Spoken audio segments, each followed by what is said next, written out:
Hello and welcome. My name is Amy Berman, and I'm the Deputy Director of the National Academy of Education.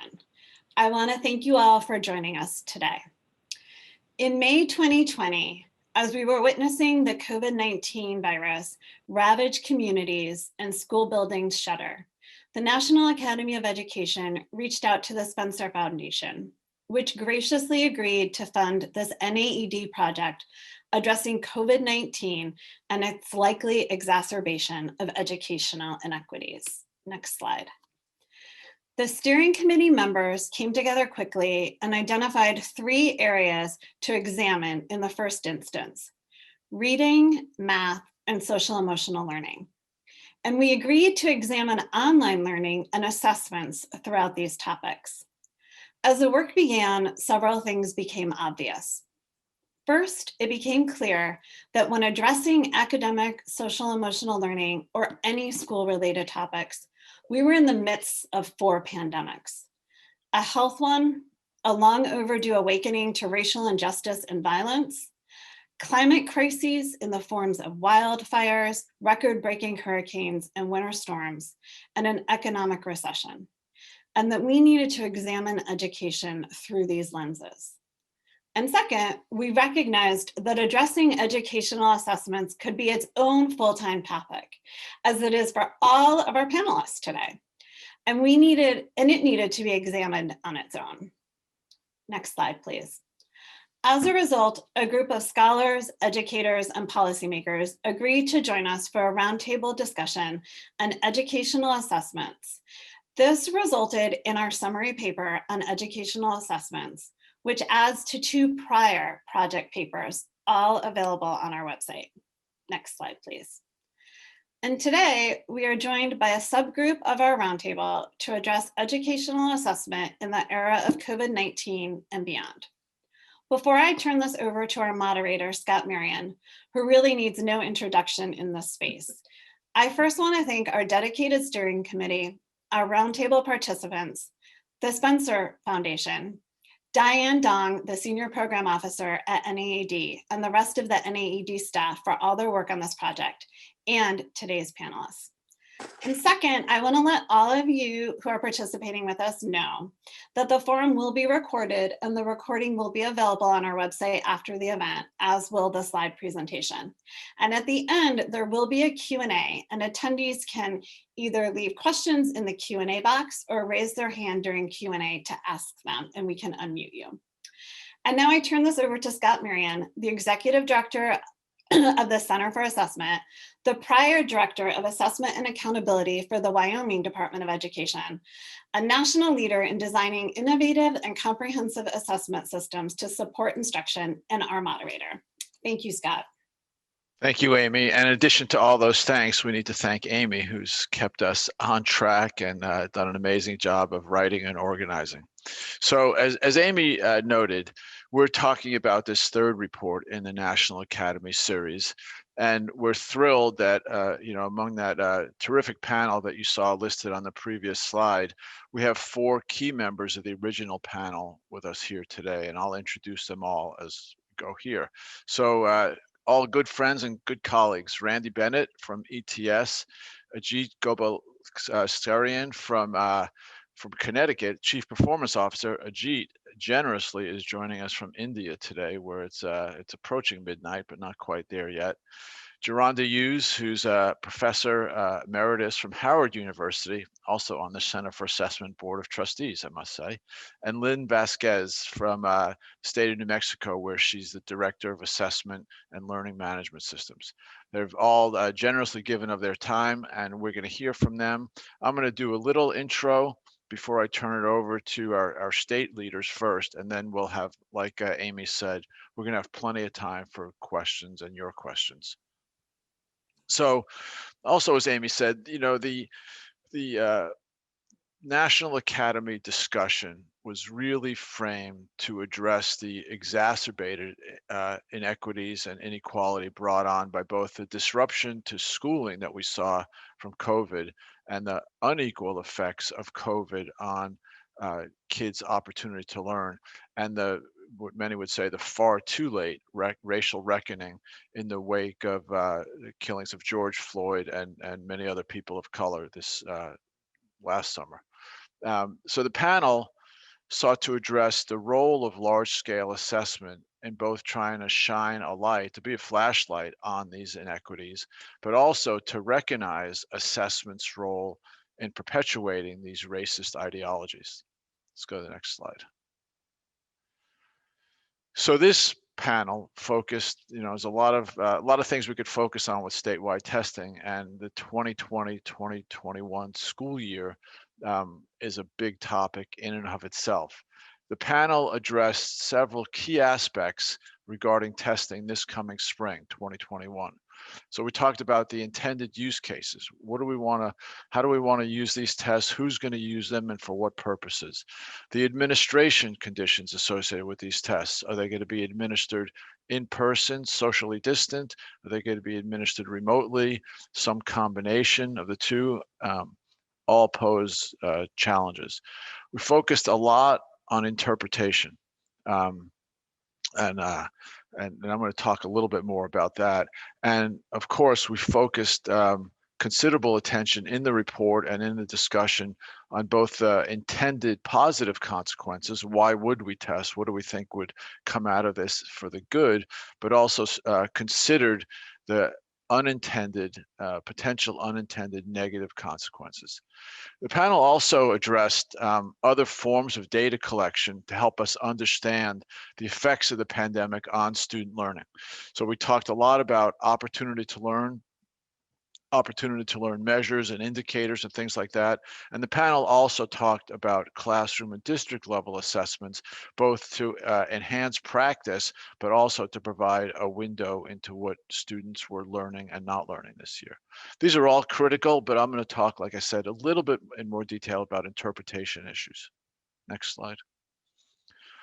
So we did a National Academy report. I didn't remember. It's like we're in dog years, right? Crazy COVID dog years. The comparability of large-scale educational assessments was a National Academy report from we did most of the work 2 years ago, and we were obsessing and worrying and dreaming up analyses to how do we evaluate and ensure comparability of large-scale assessments. So it's challenging in the best of conditions. Now, this year is far from the best of conditions, and so we have all these additional factors. So, for instance, some groups, I think rightfully so, have been advocating for having schools focus on a reduced set of standards, content standards this year. If you have a reduced set of standards this year compared to last year, you have a different test or different learning opportunities. The instructional mode, not just the assessment mode, the instructional mode, we know makes a big difference. There's been a lot written about this, especially with the push now to get kids back into school. The length of instruction, even I'm on my local school board. I'm proud to say we've been in person for most of the year, but even in person is not in person 5 days a week. It's in person 4 days a week, and the kids do some self-study on the 5th day. That's different. There's a different amount of time on task compared to traditional schooling. The context and conditions of test administration, we've talked about that. Test participation rates. And this is a big deal for aggregate scores. There's a chapter in the comparability volume that you see over there on several chapters actually on comparability in terms of aggregate groups, because you could have maybe comparability at the individual student level, but if you're trying to make claims about larger units, you would see variability. And then obviously social emotional well-being and opportunity to learn. Let's go to the next slide. So the pink elephant in the room now that, this report came out. We had the meeting in December. The report came out early this year. And then a couple of weeks ago, the US Department of Education released this letter. It was and I think the headlines got it wrong in most cases, where they said the Biden administration, denies potential waivers for various states. They didn't deny anything. They just tightened up the requirements about assessment. And in this, the US Department of Education noted both two things here, and you have to read them both, right? Assessment accountability systems play important roles in advancing educational equity.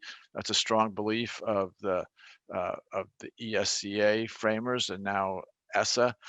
But then also the pandemic requires flexibility.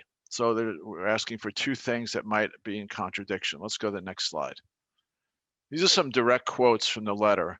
And so the key thing is the department will not offer blanket assessment waivers this year. But again, if you follow the next bullet, the department does not believe students should be brought into school for the sole purpose of test administration. Poses a challenge to our state and local leaders. And states may need additional flexibility. Let's go to the next slide. And again, in their offering of flexibility, administering a shortened version of the statewide test, well, it's late now. You know, anybody who's involved in test design, large-scale test design, knows that you can't start messing around with your test design if you haven't already done it already. Remote administration where feasible, many of the states have been looking at this, and I only know of a couple of states that are seriously considering remote administration. And extending the testing window to the greatest extent practicable.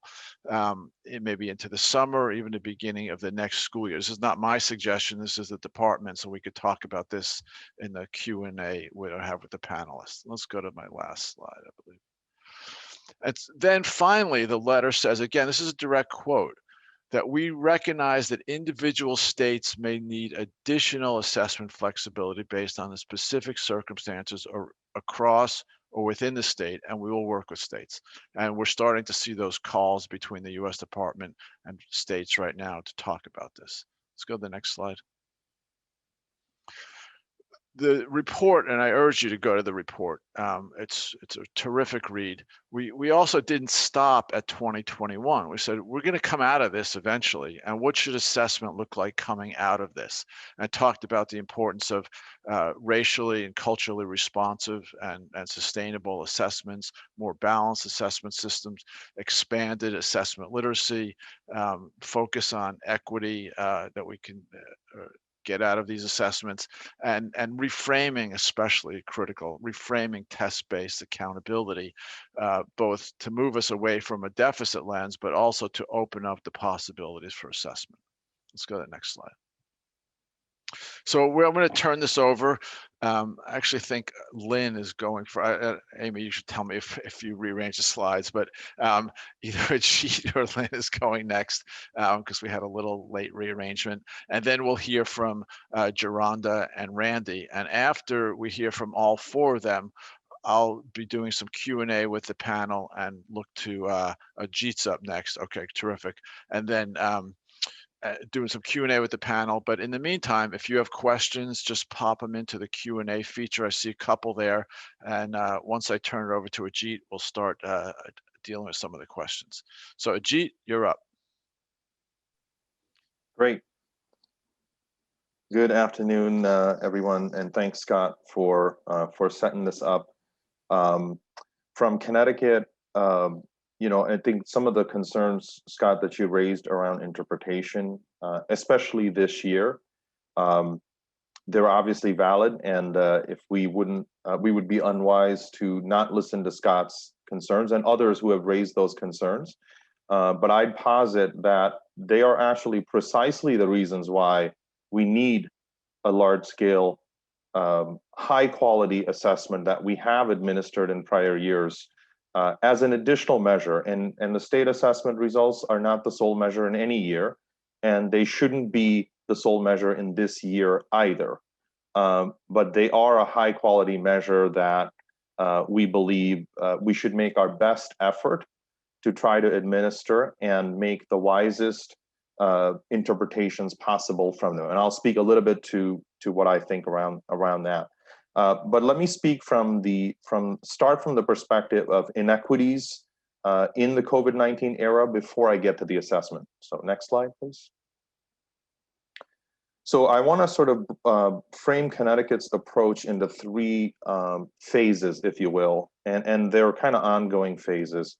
I think the first one is when things shut down in mid-March last year.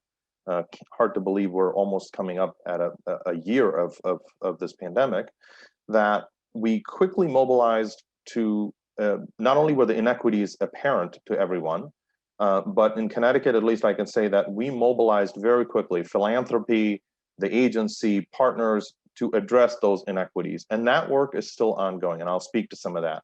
The second phase of this work is that this is an unusual year, and Scott, you're right, like kids are learning in so many different ways. My kids started in hybrid, then went fully in person, then went remote. The school's gone fully in person, they've chosen to stay remote. I have sophomores in high school.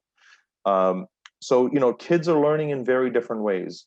But part of our focus of the second phase has been to really ensure that we put a laser focus on student participation and student engagement this year, because if that is not happening, regardless of the mode of instruction, then we're setting our students up for failure when it comes to the state assessment or just learning in general this year. So focusing on participation has been key. And thirdly, we've been arguing from last spring and early summer. Scott and I even wrote a paper on this together, a blog post, where we said that, you know, we should administer the state assessments, but we should decouple accountability. And it's really interesting to me that after almost 9 months now, the U.S. Department of Ed's formal position is that, which in some ways I'm pleased, because that's been our consistent message from the very beginning. So I'm glad to hear that, but there's much more nuance to it, obviously. Next slide, please. So how did we address systemic inequities, our first phase? We, through a combination of philanthropy and federal funding, we have now invested and supplied our districts with 142,000 Chromebooks and laptops. And 3/4 of those have gone to our highest need districts. To frame this, Connecticut has about 500,000 students. So this is roughly the 25 to 30% of our student population equivalent of new Chromebooks and laptops have been, and we did needs assessment to provide that to areas of highest need. We've also invested heavily in hotspots and cable broadband in partnership with our 5 cable companies in the state, providing vouchers for students to get access. We addressed food insecurity, a whole bunch of nutrition guidance and flexibilities, unlike many other states, pandemic EBT cards, which allowed for additional food resources and supports to students. And we're now in the midst of actually doing a pandemic EBT round 2. Version 2.0 is in the works right now for students who are remote to address food insecurity. And again, a whole bunch of federal and state fiscal resources to address health and safety measures, including SRF, the first version of it, the coronavirus relief funds, and the governor's gear funds have also been used. And this work is ongoing. So just want to put that out there, that this equity, addressing these inequities is really vital. And we wouldn't be taking the position we're taking, or we have been taking, if we didn't do this equity work. That's key. Next slide, please. The second phase is monitoring and supporting and strengthening participation. So here, you know, it's been a combination of things. It's been guidance we've issued around health and safety. I have to say that our agency and DPH are joined at the hip and have been, and Department of Children and Families too, because anytime there are student attendance issues, our child welfare agency gets involved. So we've been working with them very closely around our attendance guidance as well. We do weekly webinars for local school districts and their local health departments, SDE and our state public health together. Every week we do these webinars for them to address, you know, school reopening guidance, the latest CDC guidance, metrics for school reopening, et cetera. Staffing flexibilities have been offered in terms of hiring, contracting, but also in terms of what counts as a school day. You know, obviously this year, remote school days are counting as school days. We're also collecting data on learning models and monthly attendance from our districts. We know every week how many, what grades are in person, remote, and hybrid. So that's work that we've been doing. And of course, webinars and good instruction and sensible assessment practices. Next slide, please. the key position that we've taken from the beginning is to decouple the big A formal accountability from being able to administer the assessment so that we can learn from it and use that information in a sensible way to assist districts and begin to learn the impact of these varied learning approaches and the pandemic in general. I'll make 2 quick points here. The first one is we continue to discourage districts from using off-the-shelf what we call mini summative assessments, because those assessments are really sending the wrong signals. They're not necessarily aligned to our state standards. Our assessment system, which relies on the Smarter Balance for ELA and math and a multi-state assessment system for science, offers, I would consider a balanced system because it offers not only a summative, but different levels of interim assessments, short, small scale, fine grained, that teachers can use as part of their instruction to learn where students are and change instruction to meet the needs of students. So I would posit that if we, and next slide, please, that if we did this work around the addressing the equity work, and if we did all this preparation, that administering the state assessments actually does give us valuable information along with everything else, along with learning models, along with how students are attending. We've been publishing chronic absenteeism data for the past few months for this year because we're collecting monthly attendance data during the year. So in addition to decoupling the big A accountability, the last point I'll make before I conclude is that we have to give serious thought to public reporting as well, because public reporting is also a form of accountability. And for many folks at the school level, often the public reporting matters more or generates more discussion and accountability from their local board sometimes than the big formal accountability. I think here it is the state's responsibility to not only put the results out, but also put out the accurate and defensible inferences that can be made from those results. We've got to make those explicit. When there are clear cautions or guardrails, if you will, that we need to put out there that discourage inappropriate references, such as low participation rate, for example, we've got to make those super explicit this year like any other year. And we might have to give illustrations of what is an appropriate and what is an inappropriate reference with the data we're putting out. And I know we're going to get more into this, and I'm looking forward to the conversation. And thank you, Amy, for the opportunity. That was great, Ajit. Thank you so much. Next up is Lynn Vasquez from New Mexico. Very different context, and we'll hear more about that. Good morning, everybody. And again, thank you, Scott, for your lead-in, and Ajit, thank you for being able to put the information in your state context. And I think that's really kind of the broad message about our different states' approach. And so I'll get into mine, but I want to share that there's a Hopi proverb that says that those who tell the stories rule the world. And so I'm wanting to share with you our New Mexico spring assessment story. I love this quote because our first peoples told stories as a way to pass down knowledge versus putting them in writing, which was something that was imposed on them. And that the value of the story, that it's compelling. And my goal today is to kind of share with you in the same way Ajit did. He was able to lay out. We were already kind of ramping up. We had these expectations. Our districts knew what our expectations were, and this is the route that we took. I do want to underscore that we applied for a waiver before the recent letter that Scott talked about came out from the U.S. Department of Ed. And so with that, the next slide, I think it's important for our state context that we start with kind of our core values, and I love all of them. It's because it's part of our fundamental belief system. It's the way we operate and the way we do business. But the two that I really want to highlight is this idea of transformative and innovative. And I think that I totally agree with the things that were said prior, that multiple measures matter. I also agree that this theme of inequity is more important than ever, but we also recognize that that inequity existed long before the pandemic.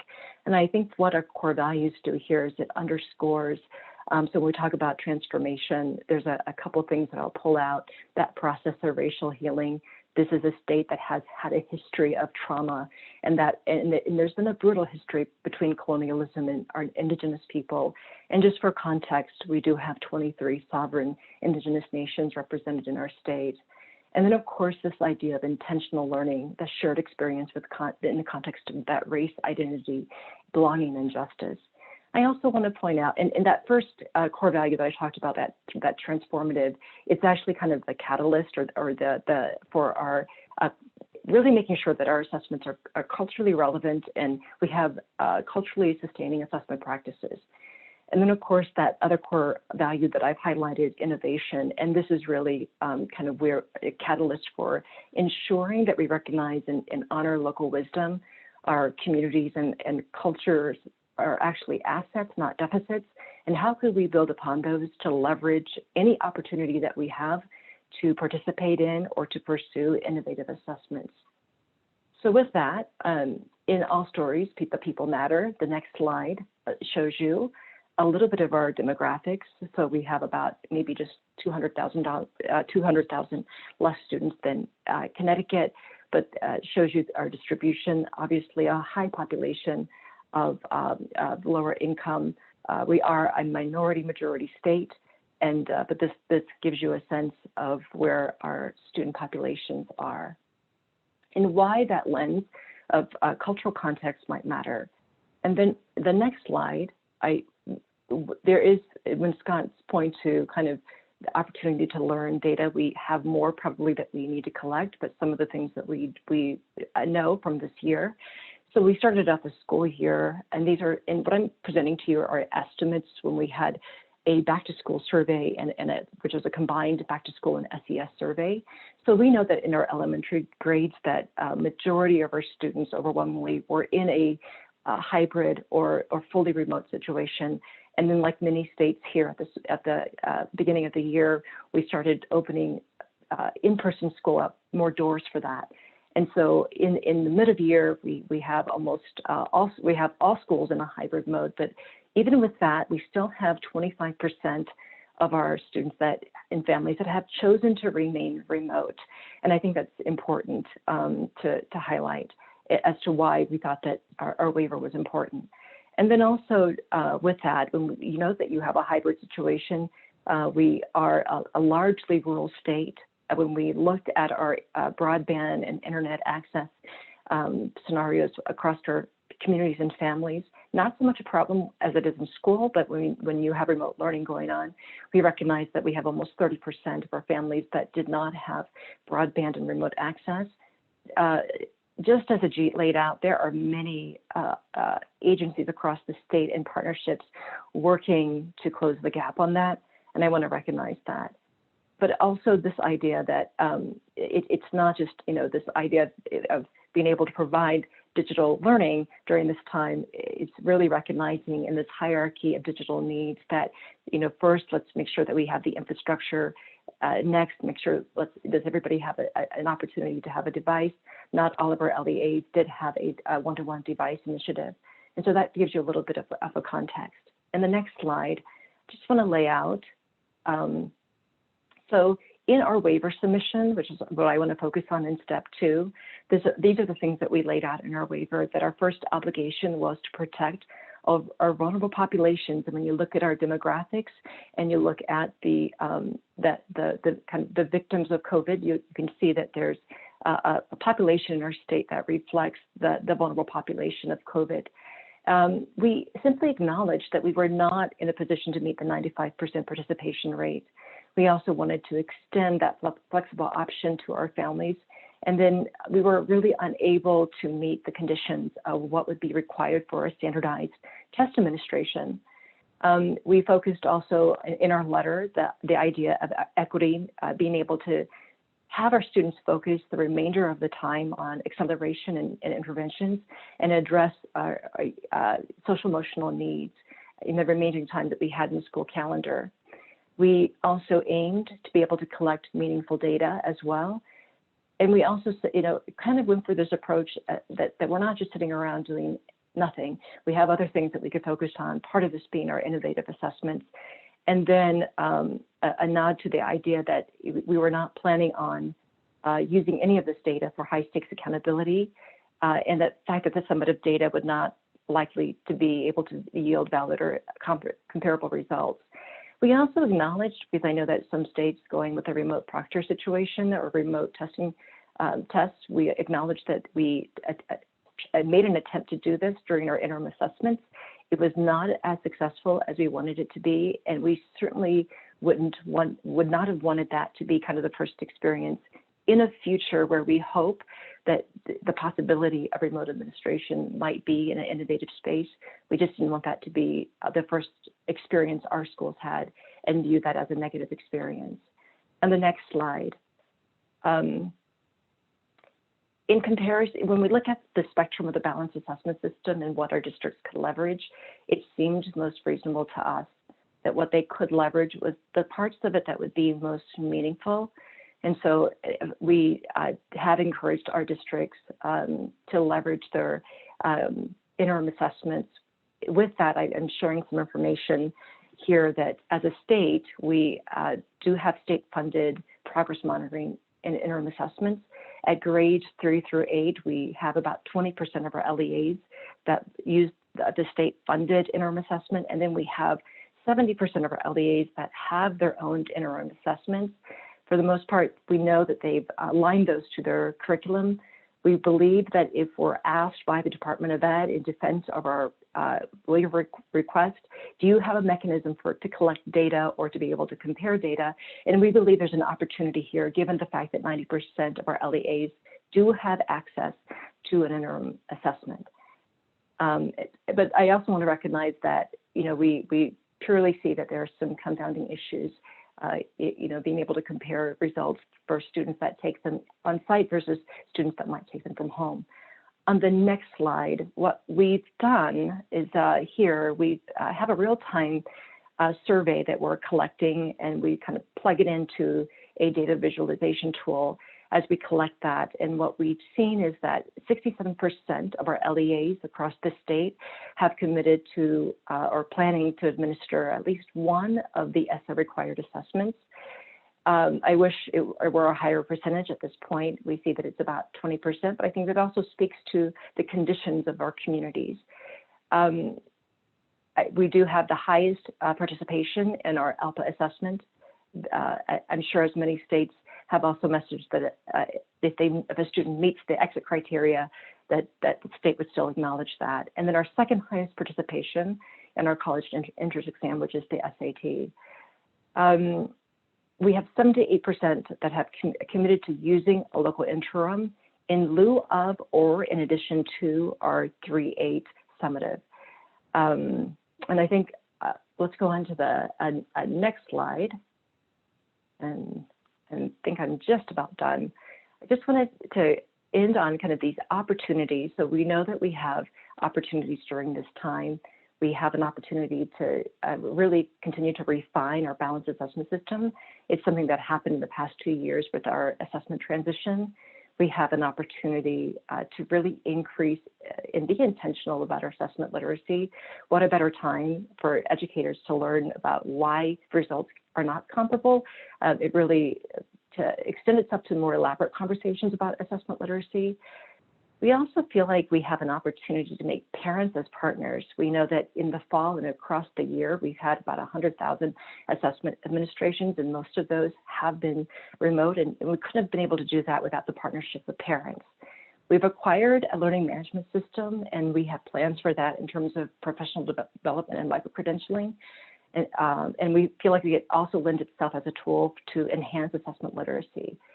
We know that we've had lots of lessons learned from informing things that we've been informed about given our remote pilot. And again, we've had opportunities to have serious conversations about things that we could consider decoupling. I do want to point out that we have a graduation competency menu that is largely filled with requirements of cut scores on standardized assessments.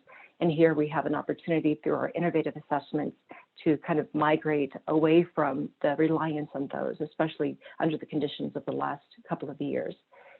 Let's go on to the last slide. And I think I'll just end with this message. As We are in an innovative project that was recently funded by Walton and Gates.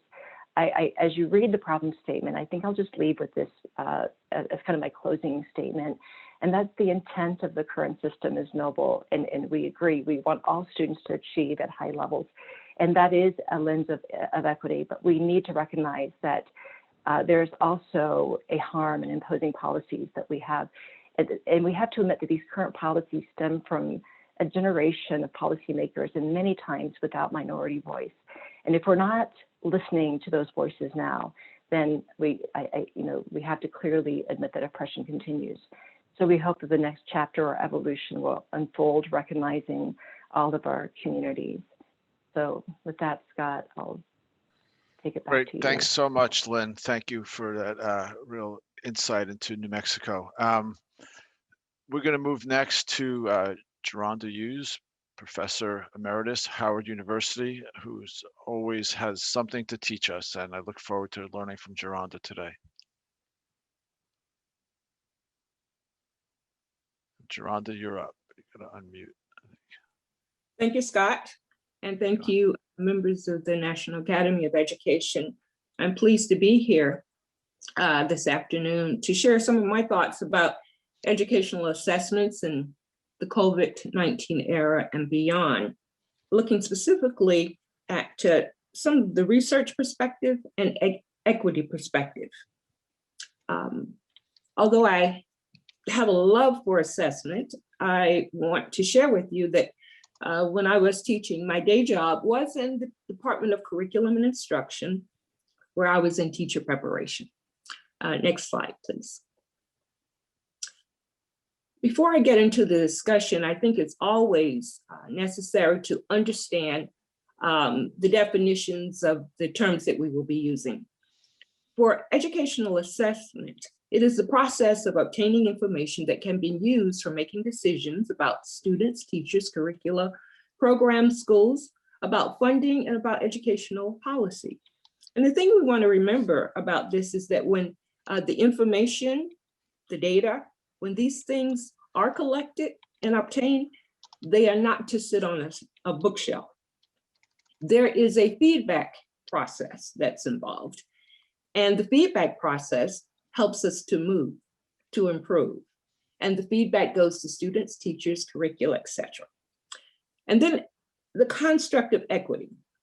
And this particular definition is taken from one of my favorite, what I call seminal research papers that was published in 1995, 26 years ago. And it says that equity speaks to the fairness and social justice and the acknowledgement of differences. It references the differential or equal, I put "un" in front of that, distribution of resources or inputs for the purpose of meeting a specific need and to address a particular purpose or outcome. So equity can be about unequal distribution of resources or equal distribution of resources or strategies that we might use. And I'm going to talk a little bit about how this might be exhibited in the process of educational assessment. Next slide, please. So, given our concept of equity and given our concept of educational assessments, what are the attributes of equitable educational assessments? Well, I've listed 3 here. The first has to do with fairness. And fair assessments are sensitive to the characteristics of different groups. And I really should say the characteristics of all groups in the assessment population that are being assessed. And thereby, it seeks to employ equitable strategies, which means they may be different, in the design, development, and delivery or administration of the assessment. And also, on the latter end of it, the reporting, interpretation, and uses of the assessment results. So that is what fairness is about. Accurate measurement has to do with minimizing measurement error in all groups of the test takers, no matter what they might look like or where they might exist on the score scale. And thirdly, we're looking for valid interpretations and uses. And equitable measures are aligned with valid and are validated with their interpretations and uses of assessment results. Next slide. And in this slide, I want to give you an example of why it's so important that we have valid inferences and uses of assessment results. The example that I'm using actually comes from our L. Thorndike's book called Applied Psychometrics. And in this example, he says that there are several levels of inferences that can be made from a test score. And he says, consider a reading comprehension test that's built on several passages drawn from a random sample of articles that appear in Reader's Digest. Now, comprehension of the passage is tested using multiple choice questions, and the score is the number of correct answers chosen. So how then do we interpret the score of a low mean group and lead to various inferences and then uses? So let's examine them. Number one, individuals in the group have a low level of understanding of the passages. If this is the case, then how do we use that information? We may perhaps use other passages. But suppose our inference is number two. The individuals in the group will have difficulty in understanding the contents of Reader's Digest. Well, that's inferring and going a little bit beyond what the particular random sampling of passages for Reader's Digest. How might we use that information? We might choose some other magazine or book to choose our passages. Number three, the individuals in the group are in general poor readers. If we make this inference based on the sample from Reader's Digest, we might decide that these children need to be in some remedial reading program. And number four, individuals in the group are not likely to do well in college. If we make that inference, then we might not encourage these students to go to college because the inference suggests that they will not do well. So it's very important that we examine our inferences, that the inferences are valid based on the purpose, and that we use the results accordingly and fairly. Next slide, please. So with this, various levels of inferences that we can make about people, we also want to know about the influence of different inequities in public education. And I've listed some of these, and there is a reference where all of these are explained. Societal inequities tend to be more of an umbrella, and they're due to the different discriminations and biases that different members of our population have endured. Then there's socioeconomic inequalities. This has to do with the ability, for example, of families, which is related to familial inequity, the ability of them to have some of the most basic things like food and shelter. Programmatic inequality, staffing inequality, and instructional inequity, these are directly related to schooling and the ability of all children to have what they need, the best of what they need, in order to meet the educational goals that have been set. And then there's linguistic inequity. As our country becomes more diverse, there is a language of the heart, there is a language of the home, and there is a language of schooling. And to the extent that we do not apply equitable strategies in the learning environment, this can be a hindrance for students attaining educational goals. And then the reason why I have assessment inequity in red is because I want to talk about how inequities can, in assessment, can influence outcomes. Next slide. So, in the process of educational assessments, there are certain stages of the testing process. You see that on the left, and then there are the characteristics of test takers. all along this process of educational assessment, the characteristics of test takers interact with the various stages. And I have a few in red. Number one, designs. What content does the assessment have? The administration. We have accessibility, accommodation, standardization. I'm going to talk a little bit more about standardization and see whether or not we can think of standardization in a different way. Instead of looking at standardization in terms of the same time or the same instrument or device, what about if we focus on whether or not students have the same level of engagement in the assessment or familiarity, for example, with the device? And then there's analysis.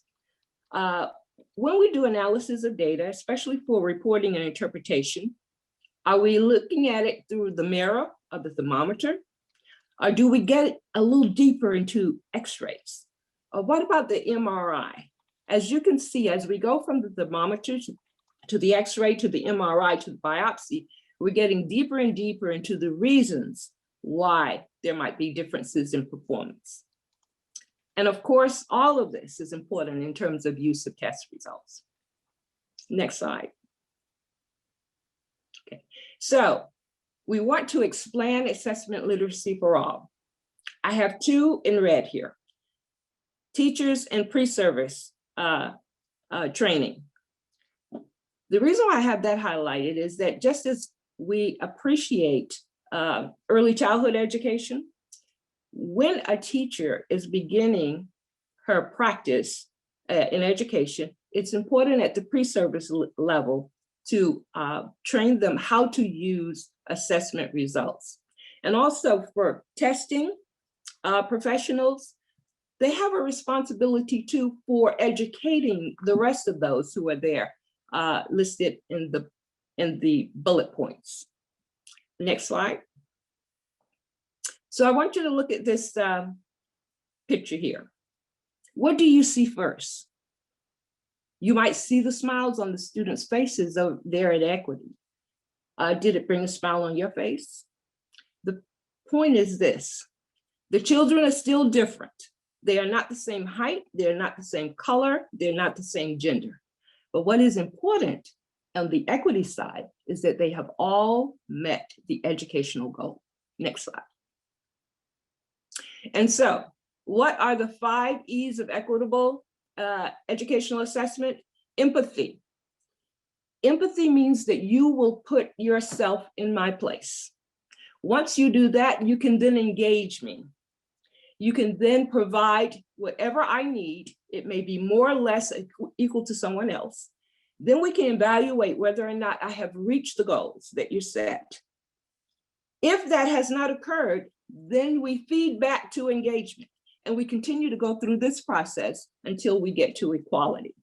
And it's not equality about whether I'm equal to you or someone else. It's about whether I am equal to the goals that you have set for me. Next slide, and final. I'm going to focus on that last one. There is nothing more unequal than the equal treatment of unequal people. And again, unequal people, I'm not talking about we are all human beings and then equal. I'm talking about the inequities that have an effect on the outcome of people. Thank you, Gerunda. Okay. Thank you so much. Randy, you're up next.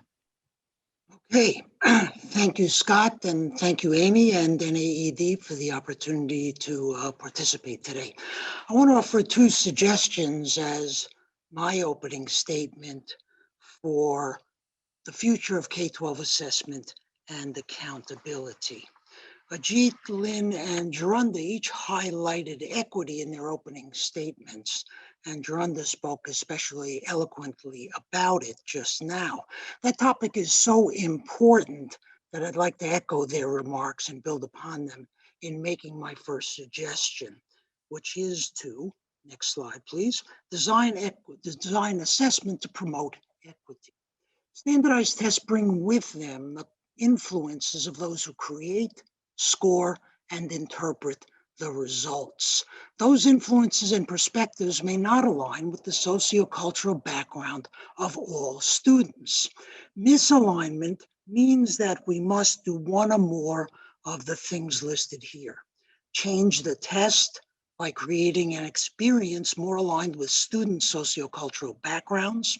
Change the students by familiarizing them with the tools, knowledge representations, and sociocultural characteristics of the test, or change the interpretation of results for the individuals or groups for which misalignment exists. We have tended to take the second approach, that is, trying to change the students, but perhaps we should put more effort into changing the assessment and into moderating our interpretation of results.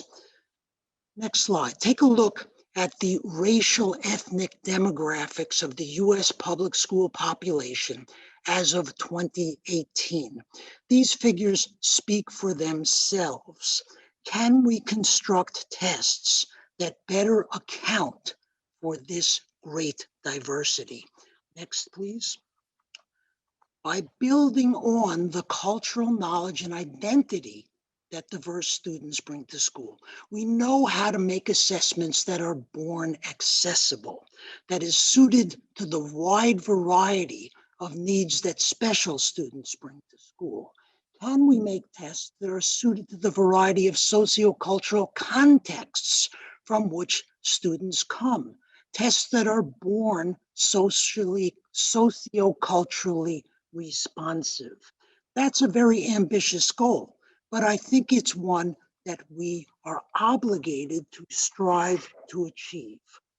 To do that, we would be wise to assemble a set of principles for socioculturally responsive assessment. From the literature and from the assessment systems of other pluralistic countries, the following ideas emerge. Next slide.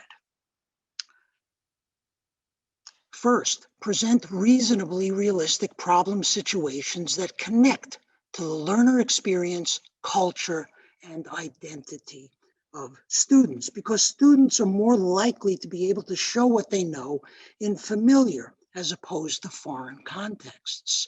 Second, allow for multiple forms of representation and expression in problem stimuli, in responses, because some forms may be more common to the ways of knowing and practices particular to some student groups.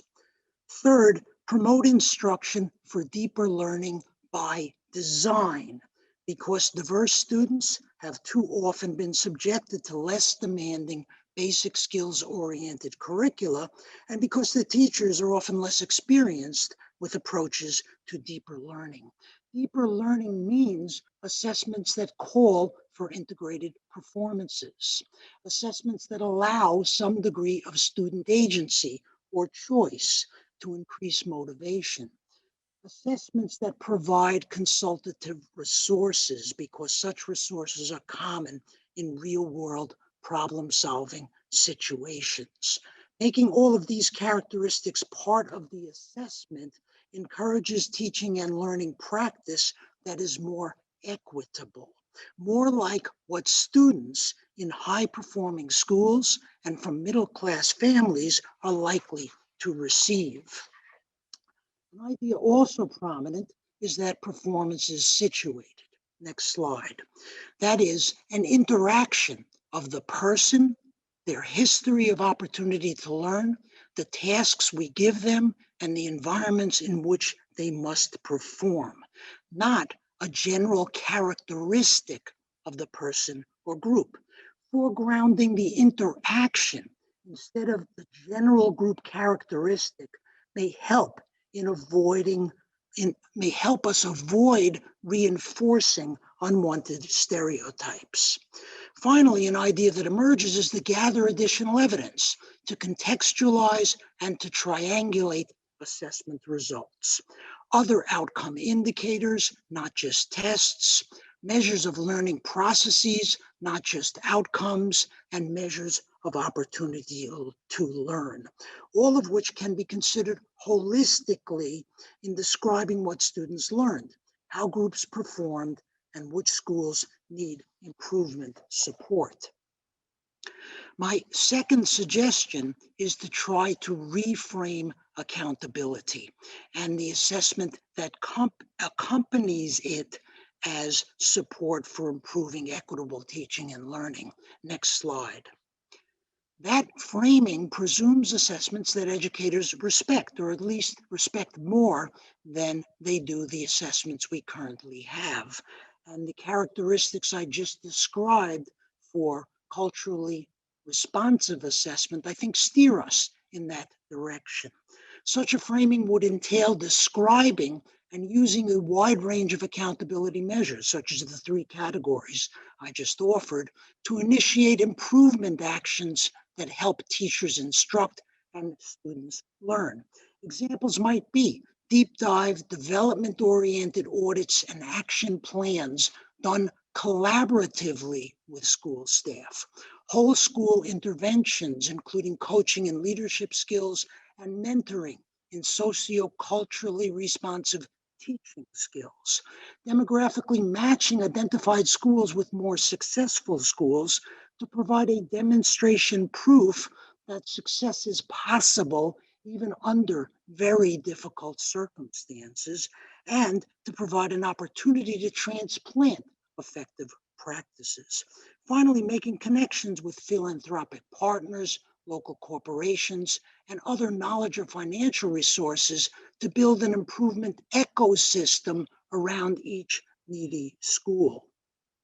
Perhaps schools should be given some agency in this process. For example, the option to volunteer for improvement support. Schools that don't volunteer and show little improvement over some period of time would receive support regardless. Some states are undoubtedly working very hard to describe and use accountability in more positive ways, but I suspect that might not always be the case. I'll stop right there and turn it back to Scott. Perfect, Randy. Thank you so much. And thanks to everyone for really insightful presentations. So we're going to open up some questions now. And this was a planned question, but 2 of my good friends, Marion Perry and Jenny Poon, asked sort of riffs on these questions in the Q&A. And this really focuses somewhat on something Ajit said, but it matters to all of us. So when we talk about little a accountability or not having the typical high stakes accountability, and this is something that cuts 2 ways, Ajit, especially, you know, we're all for transparency and reporting and things like that. But a lot of school folks have said to me, and I'm sure have said to you, you put the scores in the newspaper, it's accountability. I don't care if you call me a CSI school or something like that.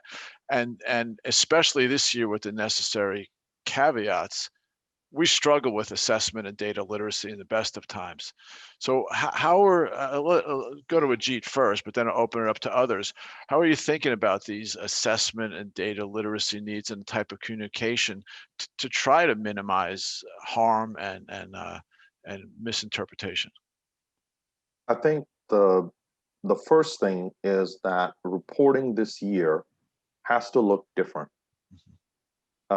If we reported through the same portals and the same venues, it's not different. How much ever you couch it, it's not different. So I think to me, it's got to look different. Okay. That's like the first thing.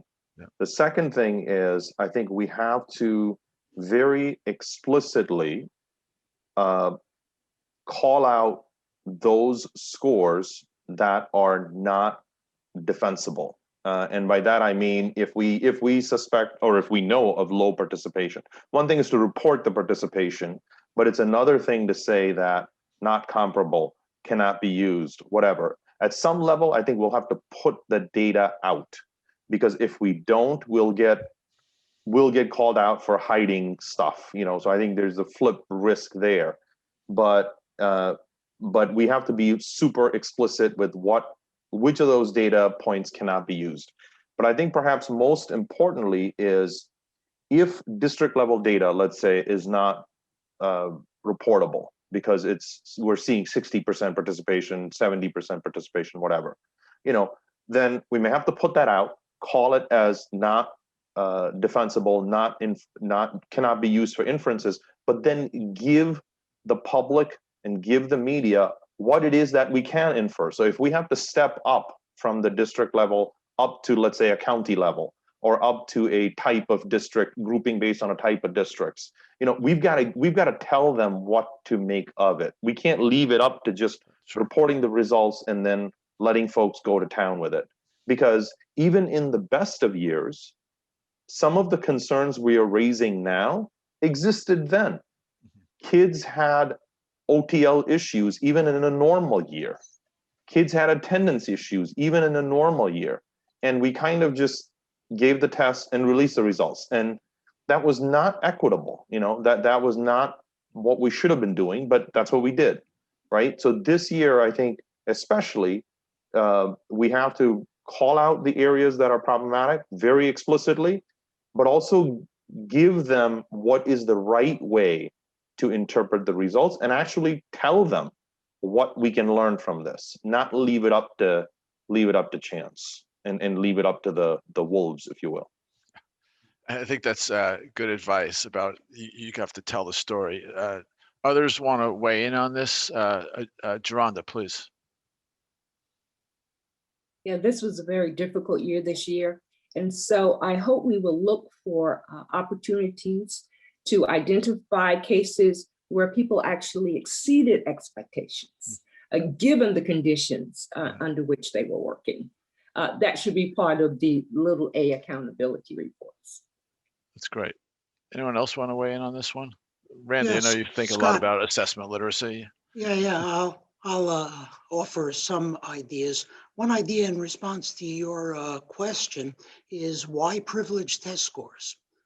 There are other data we could report. There are other data that could appear in the newspaper that could complement test scores, that could go along aside them, and that might help better contextualize and give understanding to the public and to policymakers about what has actually happened and what did happen.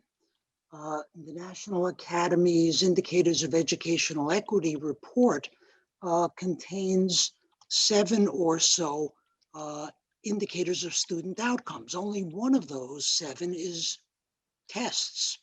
There are also indicators of processes and indicators of opportunities to learn. All of that could be presented without privileging test scores in the way that I think we have. Yeah, that's really wise. And I just want a little advertisement here. There's a lot of folks on, we're thrilled, there's so many participants. Please, we're trying to keep up with the questions in the chat. So keep putting your questions in the chat. We promise to try to get to as many as we can. And so, Randy, I think you're raising an interesting issue. This came up, it's come up at various TAC meetings and at SCAS meetings. We talked early on, I think it was Derek Briggs who first raised this, I don't know, last November, we were in a technical advisory committee meeting about carefully presenting the participation rates by as many subgroups and comparing those participation rates to either the known population or the 2019 population. But even the trick there is, somebody might look at it, oh, that was only 3% off. But to folks like you and I, the 3% might be a really big deal. And it really could create a Simpson's paradox or something like that where we really misinterpret the results. So I think Ajit's point is really important about we have to tell the story. And as part of that is participation rate, OTL, other data. The problem is all these local papers are dying, right? They don't have a lot of column inches, so they might just go to the test scores. Lynn, I don't know, you have a little more challenging context in New Mexico. You want to weigh in on this little a accountability versus big A? No, I think Gerunda, Randy, and Ajit covered the umbrella. I mean, you yourself you participated in one of our internal meetings yesterday where certain staff members were grappling with. We want to be able to tell our legislature this is not what you want to do with this year, and so I would say that this is, if you haven't been thinking about it already, I think in our context, trying to incentivize when we put out the option to test, well, what's the incentive then, right? So because on the data end, schools want to be able to know what are we going to be able to get from these summative assessments. But I think that going with the multiple measures, I think that's a really important consideration, that every school has a story to tell, and they can be norm referenced and criterion referenced stories as well. But yeah, I think making sure that you've got a plan. This is the time, if you haven't started a plan now for what you're going to do with your results and how you're going to report them. Agreed. Yeah, and to that end, reporting, this just came up in the chat. And I know it's actually the U.S. Department of Education has been asking for this. They want you to not only report the participation of the subgroups and the participation for those who actually test, but for those who don't. I was like, well, they didn't test. How do I, and some of them are not in school. So what kinds of things are you guys doing in your states to try to best understand, like, who's not showing up to school and who's not, haven't started testing yet, but who's not showing up to testing? Because that's really the 25% in some states side of this coin that we're really not getting enough information about. Are you guys trying to dig into that at all? Yes, in Connecticut, we have been collecting student level attendance on a monthly basis for this year, something we've never done, which is just separated out based on how many of those days in the month were in person and how many of the days were remote. So we know how many of our students are attending in person and to what degree, and how many of their inversely the remote days as well. And we know that roughly a third of our students are mostly or fully remote, which means that less than 25% of their school days are in person. So that's about a third. A good chunk in the middle are in a hybrid between 25 and 75% of their days are in person, and about 20% are mostly or fully in person. So we have that kind of data as well. And when it comes to the state assessment, you're absolutely right. We've got to look at who is tested. And it is vitally important. And it's another reason for us why it's vitally important to try to at least make an effort to do a remote administration. And we're one of those probably few states that is dabbling in this. And we're making I wouldn't say dabbling, we're making a really solid effort in building remote proctoring tools, guidance around remote proctoring, training for districts, communication to parents and students, and really trying to see if we can get a valid administration out of a remote assessment. Because if the participation is, we know it's not going to be complete, but if it's totally skewed one way or another, then that presents a whole other challenge with interpretation down the road. So we want to do as much as we can up front so that we have a data set that requires less adjustment now, and it's not unusable at the end. Great. And Andrew, okay, Lynn, you got it. Oh, no. I was just going to say, we also have been tracking attendance. We have engaged a national partner that helps with kind of some of our vulnerable populations in which they might have fallen off the radar.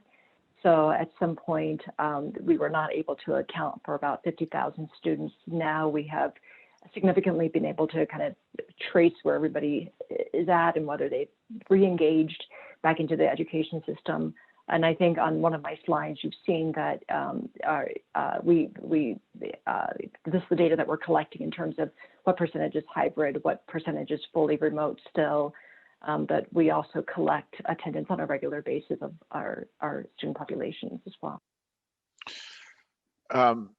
Andrew has a good suggestion. Andrew Ho has a good suggestion in the Q&A. Is so he agrees with Ajit that the score reports must look different, and with Randy not to overprivilege test scores. So we wondered, and I don't know about this. Scott Norton is on from CCSSO. Call him out. But are there any plans by states to share and workshop some of these, like draft score reports, because we're not going to be reporting for a few months, so we could actually try to get at some best practices? I have a feeling I shouldn't have said this because I have a feeling it might fall on us at the center to do some of this. But I think it's a really good idea, Andrew. I'm going to call on Andrew to help with that, but I think it's a really important idea. Anybody, I think the state folks would, we see we elevated Scott. Anybody want to weigh in on this? I think it's a great idea because it's a lot we don't know about this.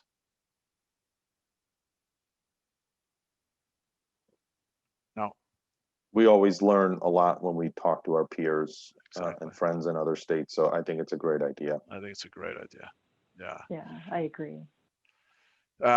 And I don't know if this is, I don't think this is allowed. My colleague Will Laurier asked this, given the uncertainty around so many students not testing or testing in different places, do you think that we could get away with, I don't know if we can, but it's where I'll ask it. Do you think we could get away with not reporting single number scores like 62% proficient, but actually reporting ranges that we, based on some estimates of extended confidence intervals? I just can't see the U.S. Department of Ed doing that. I don't know if anybody has any ideas about that. No, yeah, it's a hard one. I want to actually move. Brad McMillan asked about the opportunities to influence the department's review process to actually incentivize some of the changes. I think that's important, but we're going to get to some of the issues about. I want to ask folks about like coming out of this.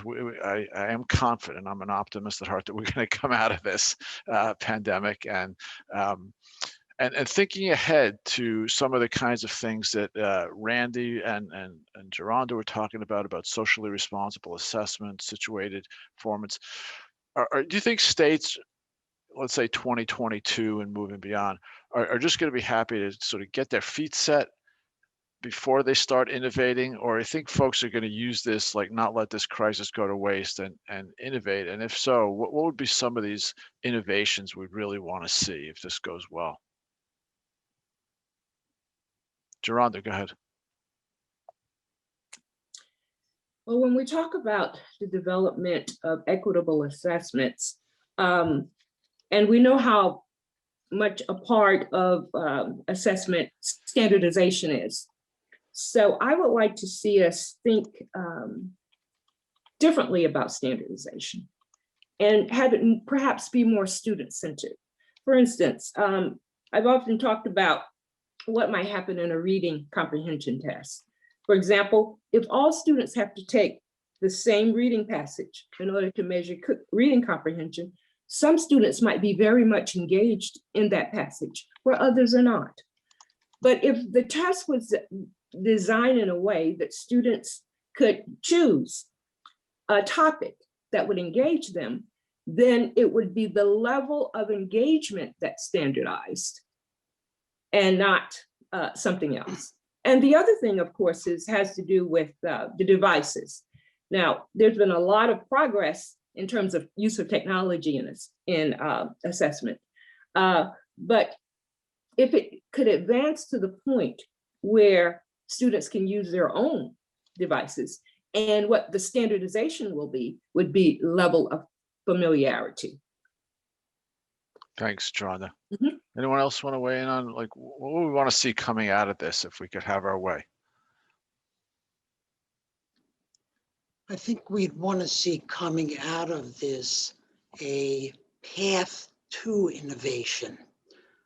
So that is something like what the ESSA, Innovative Assessment Demonstration Authority pilots have allowed, but perhaps in an expanded and more effectively funded way.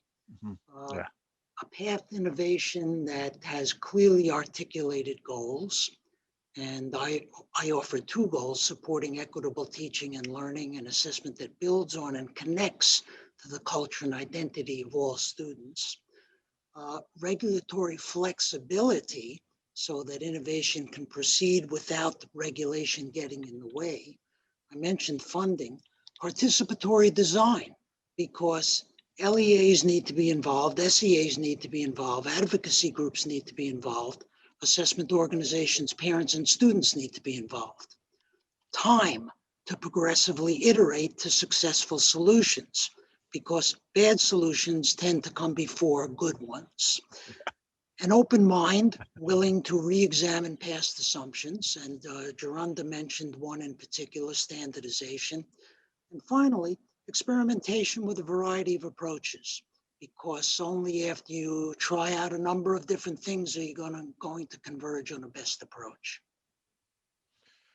So, Randy, it's music to my ears what you're talking about, but then, there's the folks who, as I see many of our assessment company partners on the participants list who are thinking, I have to get an assessment that's going to meet U.S. Department of Ed peer review requirements and accountability requirements. And, when you talk about these situated assessments, you're raising, comparability challenges.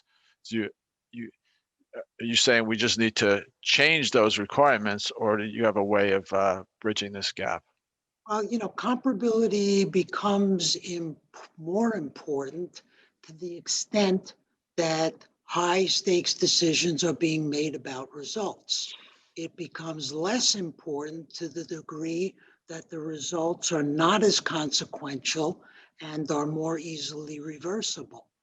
To the extent that we decouple in the way we were talking about before, decoupling accountability from assessment, or partially decoupling accountability from assessment, or weakening the linkage somewhat, then the degree of comparability that is necessary, I think, becomes lower.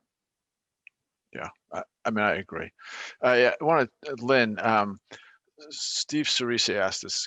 He was really appreciative of the term used, culturally sustaining, instead of what we hear a lot about culturally responsive. And having had the privilege of working closely with you and your colleagues, could you talk a little bit more about how New Mexico thinks about this notion of culturally sustaining, both in pedagogy and assessment? And I suspect Gerunda will want to weigh in on this as well. Yes. So I think from our approach, it's really about creating systems that could endure. So for example, we have established equity councils at every LEA. That was one of our statewide policies under the new administration. And so, and then also I think building in a good roadmap for districts to use as resources and tools, what a culturally responsive and culturally sustaining assessment instruction and assessment practice would look like. And so we would do that by ensuring that we have, when we develop curriculum resources for districts, that they are part of a statewide comprehensive plan for whether it's math literacy or English language arts that we recognize.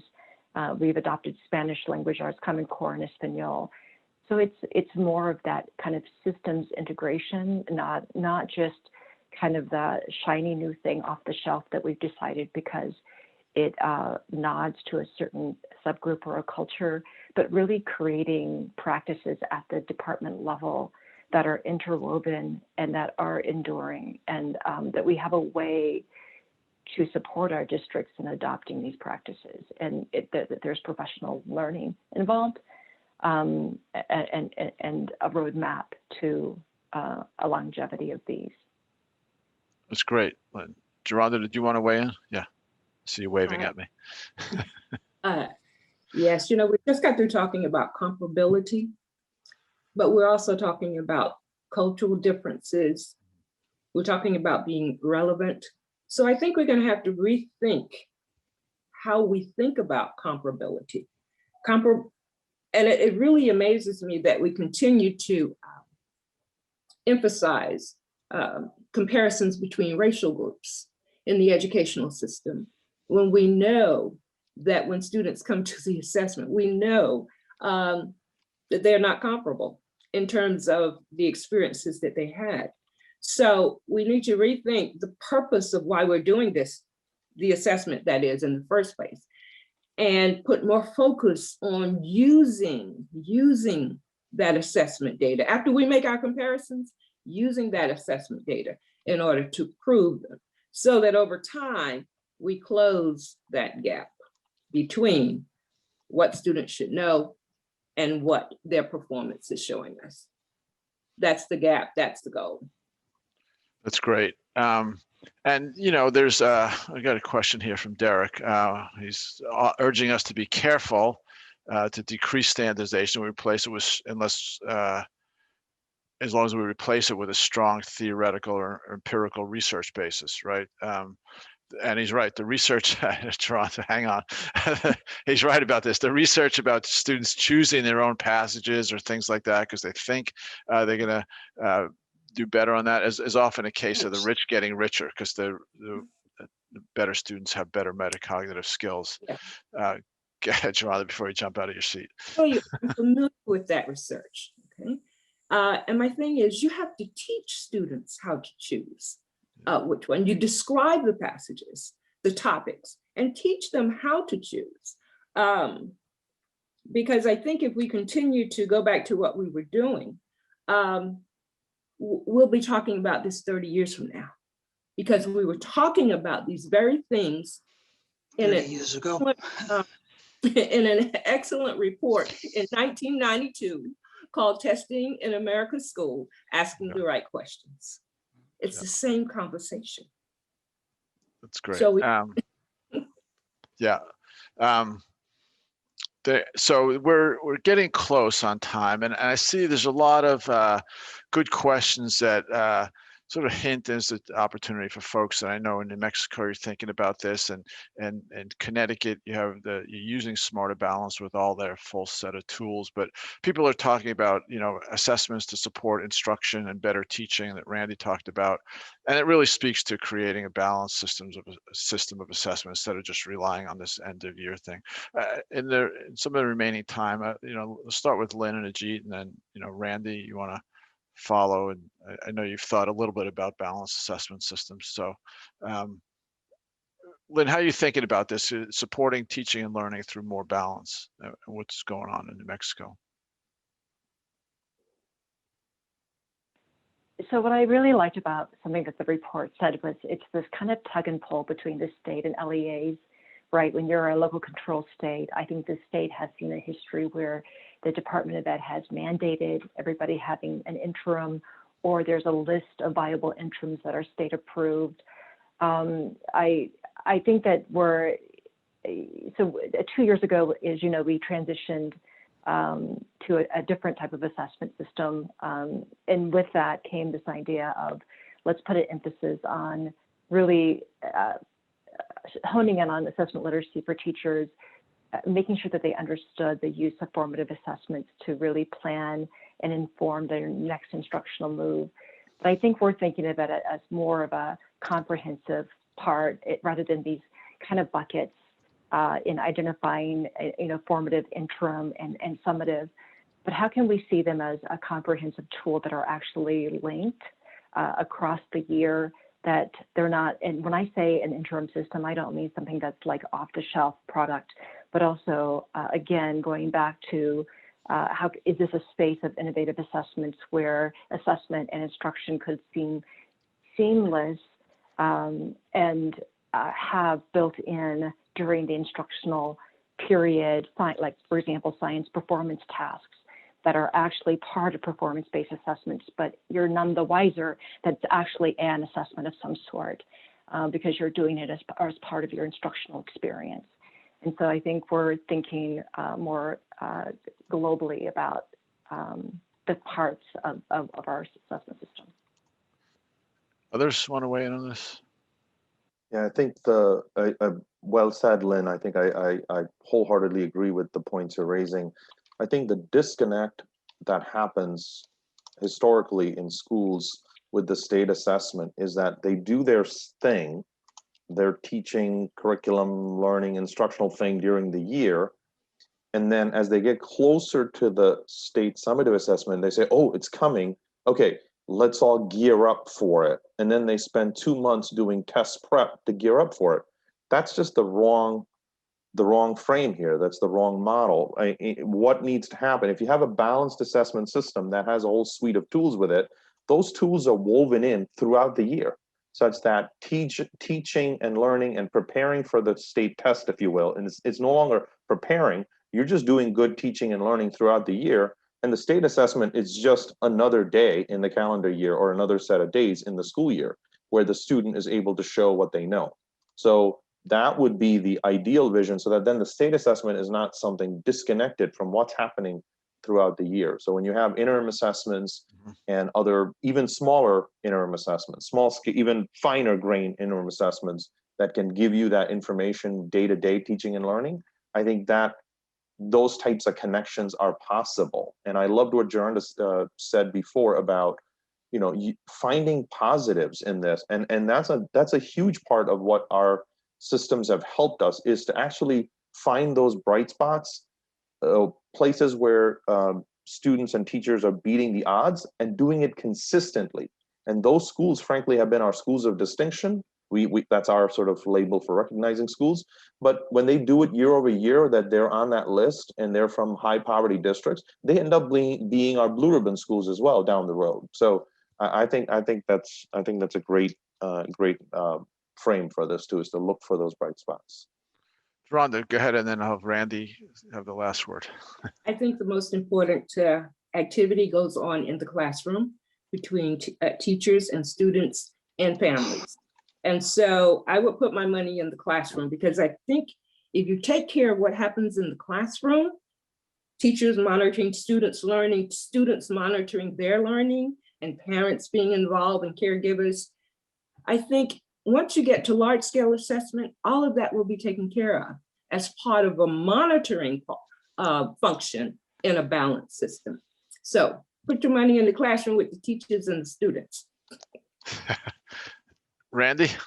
Yeah, I guess I resonate to the idea of a balanced system where there are multiple instruments or methods each targeted at somewhat different purposes. So, for example, a periodic sampling of students' electronic learning activities, simply to be able to describe what kids are doing, as well as other measures of opportunity to learn. An administration of measures similar to what Ajit was describing, periodic learning challenges, more targeted to the kinds of curricularly oriented things that kids are doing, so that teachers would have and the system would have indicators of where students stood at particular points in time. Formative practices throughout the year, as Gerunda was suggesting, and then perhaps at the end of the year, a lighter matrix sampled summative assessment that could give a broader view of what students had learned. Perfect ending. So